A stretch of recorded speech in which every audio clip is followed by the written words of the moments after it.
Charles Brumbach was William Branham's first father-in-law and is closely tied to William Branham's life story.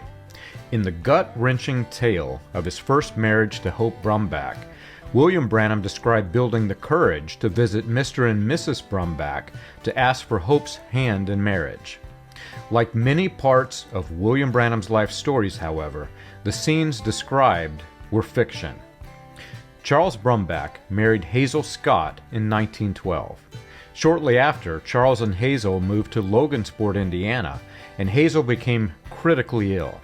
The family was called in. After Charles's mother went to see the newlyweds, Hazel began to improve. Her illness, sadly, appears to have been due to foul play. Later that year, when Hope was 1 year old, Hazel sued Charles for divorce. It then became known that Charles was abusive and had abandoned his wife and child. After a fight, Charles told her to file for divorce. He no longer cared for Hazel, and he was not providing for Hope.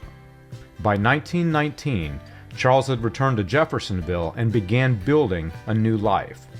And that life appeared to include white supremacy.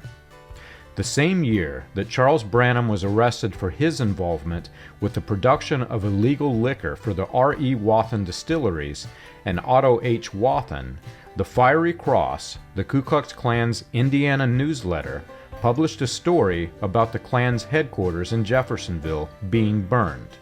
Jeffersonville newspapers were exposing the names of the Ku Klux Klan. The headquarters was on the second floor of the Spythe building. There was a female Klan in Jeffersonville, and part of the building was used for the women, while the other part used for the men. Mr. Brumbach had the key to the Klan headquarters. Though Hope did move in with her father temporarily, and Hazel did make another brief attempt to reconcile with Charles, their last attempt failed. Long before William Branham's marriage to Hope, Charles married his second wife, Grace Cray. Just 4 months after his divorce in 1931, and 3 years before William Branham married Hope, Charles was no longer living with Hope's mother. You can learn this and more on william-branham.org.